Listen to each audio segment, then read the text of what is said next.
नमस्कार दोस्तों, मैं मनोज कुमार एक बार फिर से स्वागत करता हूं रोजगार समाचार में। इस चैनल पर आपको लेटेस्ट सरकारी नौकरियों से संबंधित लेटेस्ट रोजगार समाचार हम डेली बेसिस पर उपलब्ध कराते हैं। तो आज की वीडियो में दोस्तों हम आपके लिए लेकर आए हैं स्टेट बैंक ऑफ इंडिया के द्वारा जारी किए गए सहायक के पदों यानी क्लर्क वैकेंसीज के रिलेटेड जानकारी। चलिए जानते हैं। दोस्तों, भारतीय स्टेट बैंक के द्वारा क्लर्क भर्ती नोटिफिकेशन आउट कर दिया गया है। अगर आप हमारे चैनल पर पहली बार आए हैं तो चैनल को सब्सक्राइब कर लें और बेल आइकन को जरूर दबा दें, जिससे आने वाले लेटेस्ट रोजगार समाचार आपको रोजाना मिलते रहेंगे। चलिए चलते हैं जानकारी की तरफ। दोस्तों, हमने पेज खोला हुआ है करंट ओपनिंग्स का, जो कि sbi.co.in की वेबसाइट, जैसा कि आप पेज देख रहे हैं। यहाँ आप देखेंगे recruitment of junior associate customer support and cell.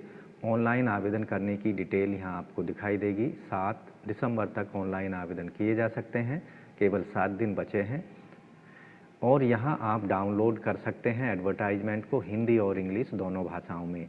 Apply करने का लिंक यहाँ पर अप्लाई ऑनलाइन पर क्लिक करके आप कर सकते हैं। संबंधित एडवर्टाइजमेंट यहाँ पर हमने डाउनलोड किया गया है। भारतीय स्टेट बैंक के द्वारा कनिष्ठ सहयोगियों यानी सहायक ग्राहक एवं विक्रय की भर्ती। विज्ञापन संख्या यहाँ देखेंगे 2023-24/27।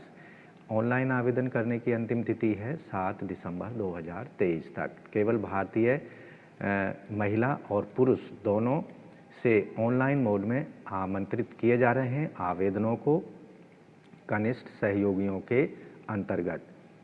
आप देखेंगे यहाँ इन पदों के लिए जो भी कैंडिडेट सेलेक्ट किए जाएंगे तो उनका मंडल स्थानांतरण या अंतर्राज्य स्थानांतरण के लिए कोई प्रावधान नहीं होगा। यानी आप जिस मंडल में, जिस राज्य में आपकी भर्ती होगी या सिलेक्शन होगा, आप हमेशा पूरी नौकरी के दौरान उसी राज्य में आप स्टेबल रहेंगे। किसी अन्य राज्य में ट्रांसफ़र के लिए आवेदन या उसके लिए क्लेम आप नहीं कर पाएंगे। तो यहाँ आप देखेंगे पदों की संख्या कैटेगरी वाइज आपको दिखाई देगी। ये रेगुलर पद हैं और ये हैं बैकलॉग के पद। यहाँ आप अहमदाबाद मंडल में मंडल वाइज यहाँ पदों की संख्या हम बता रहे हैं। उसके साथ ही उस मंडल के सामने जो लोकल लैंग्वेज है उसका ज्ञान आपको होना ज़रूर चाहिए। साथ ही उस लोकल लैंग्वेज की आपको लिखना आना चाहिए, बोलना आना चाहिए और उसको समझना आना चाहिए। ये कंडीशन इन पदों के लिए सबसे महत्वपूर्ण है। तो यहाँ अहमदाबाद के कुल पद हैं 820, अमरावती में है 50 पद, बेंगलुरु में है 450 पद, भोपाल में है यहाँ आप देखेंगे 288, 212 और भुवनेश्वर में है 72, चंडीगढ़ नई दिल्ली में है 267, चंडीगढ़ में आप देखेंगे यहाँ पर जम्मू कश्मीर में 88 हैं, हिमाचल में है 180, लद्दाख में है 50, पंजाब में 180 हैं, चेन्नई में, तमिलनाडु में 171 और यहाँ पर आप देखेंगे पौंडीचेरी में है 4, हैदराबाद में है 525 और जयपुर राजस्थान में 940 पद हैं। कोलकाता के अंतर्गत पश्चिम बंगाल में 114 हैं, अंडमान निकोबार में 20 हैं, सिक्किम में 4 पद हैं। लखनऊ नई दिल्ली में हैं 1781 पद, जो कि सबसे ज़्यादा हैं। महाराष्ट्र मेट्रो में 100 पद हैं। नई दिल्ली के अंतर्गत 437 हैं। उत्तराखंड में है 215, अरुणाचल प्रदेश में आप देखेंगे 69 हैं, आसाम में है 430, मणिपुर में 26, मेघालय में 77, मिजोरम में 17, नागालैंड में 40, त्रिपुरा में है 26। बिहार के अंतर्गत 415 हैं, झारखंड में 165 हैं, केरल में है 47 और लक्षद्वीप में 3 पद हैं। इस तरह से आप देखेंगे जो रेगुलर पदों की संख्या है सभी कैटेगरी के मिलाकर 8283 है, जबकि बैकलॉग के कुल पदों की संख्या आप देखेंगे 357 यहाँ रखी गई है। माफ़ कीजिए, यहाँ जो बैकलॉग के कुल पद हैं वो हैं 141।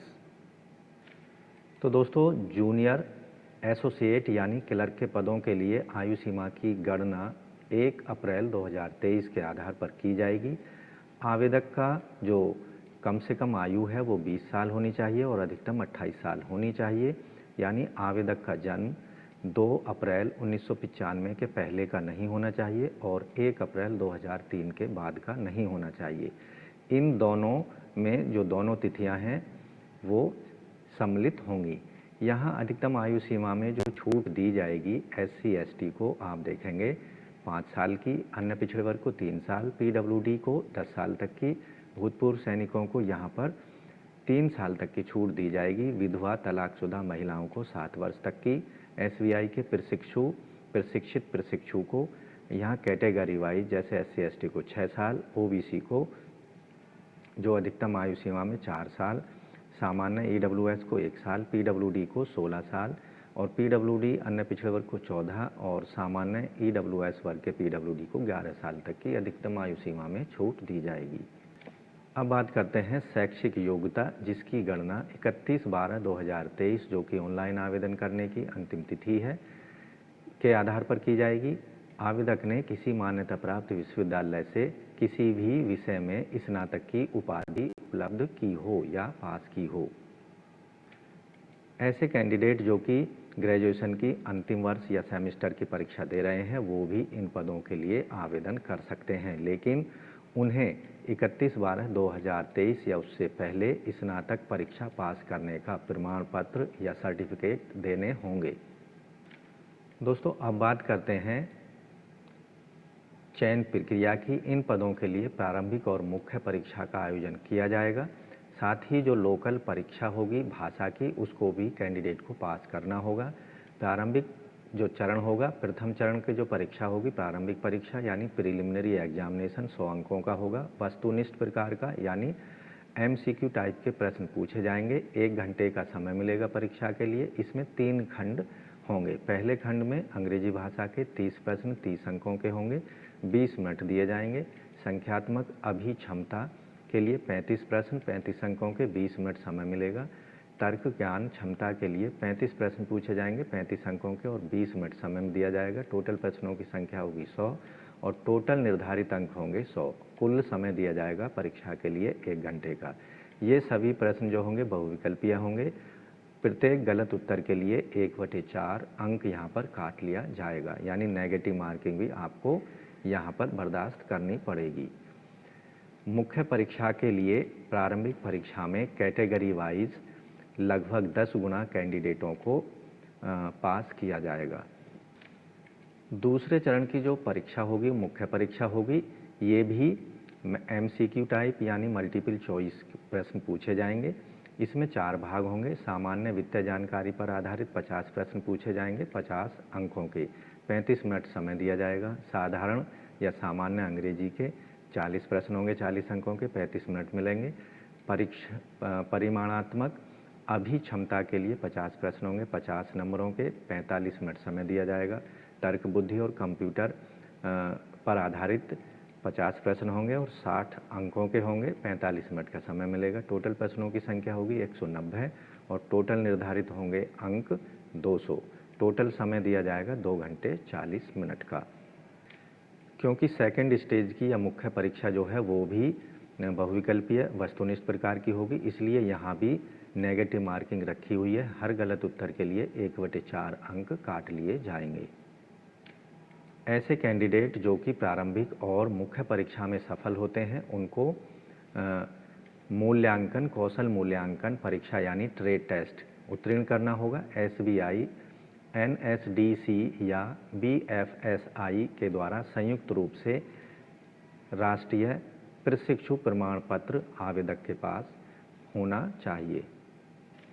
यहाँ ऑनलाइन एप्लीकेशन फॉर्म भरते समय आप दिए गए जो लिस्ट दी गई है उसके अनुसार राज्यवार यहाँ परीक्षा का माध्यम दिया गया है। आप इन परीक्षाओं के माध्यम के अकॉर्डिंग अपना ऑप्शन, चाहे वो प्रारंभिक परीक्षा हो या मुख्य परीक्षा हो, अपना परीक्षा का माध्यम सेलेक्ट कर सकते हैं जिस राज्य के लिए आवेदन करने जा रहे हैं। दोस्तों, वेतनमान जो होगा कनिष्ठ सहयोगियों के लिए लगभग 37,000 रुपये हर महीने वेतनमान दिया जाएगा। यहाँ एक कंडीशन और आपको पूरी करनी होगी।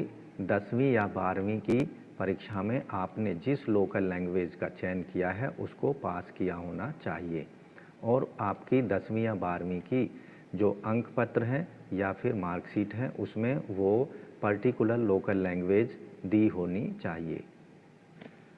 आपको बता दें इन पदों के लिए जो प्रारंभिक परीक्षा है जनवरी 2024 में विभिन्न उपलब्ध कराए गए परीक्षा केंद्रों पर आयोजित की जाएगी। विभिन्न परीक्षा केंद्र की लिस्ट आपको एडवर्टाइजमेंट में या विज्ञापन में देख सकते हैं। ऑनलाइन एप्लीकेशन फॉर्म भरते समय आप अपने पसंद के प्रारंभिक परीक्षा और मुख्य परीक्षा के लिए परीक्षा केंद्रों का चयन या सिलेक्शन कर सकते हैं, दे सकते हैं। ऑनलाइन एप्लीकेशन फॉर्म में दिए गए परीक्षा केंद्रों के बाद उसमें कोई संशोधन नहीं किया जाएगा। ये आपको अत्यंत सावधानी से अपने परीक्षा केंद्र चयन करने होंगे। इन पदों का जो मूल वेतन होगा, प्रारंभिक वेतन 19,900 रुपये होगा। अब बात करते हैं आवेदन शुल्क की। तो आपको बता दें नॉन रिफंडेबल एक परीक्षा शुल्क आपको देना होगा। SC, ST, PWD, ex serviceman को कोई फीस पेमेंट नहीं करना है, जबकि सामान्य अन्य पिछड़े वर्ग EWS को 750 रुपये फीस का पेमेंट ऑनलाइन मोड में करना होगा, credit card, debit card, net banking या फिर UPI के माध्यम से।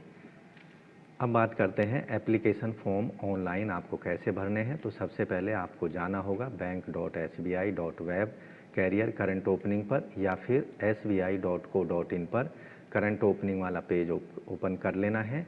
जैसा कि आप यहाँ पर देख रहे हैं, ये करंट ओपनिंग वाला पेज ओपन कर लेना है और यहाँ आप देखेंगे, यहाँ जो संबंधित एडवर्टाइजमेंट है इस पर आपको क्लिक करना है। तो आपके सामने एडवर्टाइजमेंट का ऑप्शन दिखाई देगा और अप्लाई ऑनलाइन का ऑप्शन दिखाई देगा। तो आपको अप्लाई ऑनलाइन पर क्लिक करना है। आपके सामने एक नया पेज ओपन होगा, जैसा स्क्रीन पर दिख रहा है। यहाँ महत्वपूर्ण डेट्स दी गई हैं। ऑनलाइन आवेदन करने और फीस सबमिट करने की अंतिम तिथि यहाँ पर दी गई है 7 दिसंबर। प्रिंट आउट लेने का यहाँ पर अंतिम तिथि है 22 दिसंबर 2023।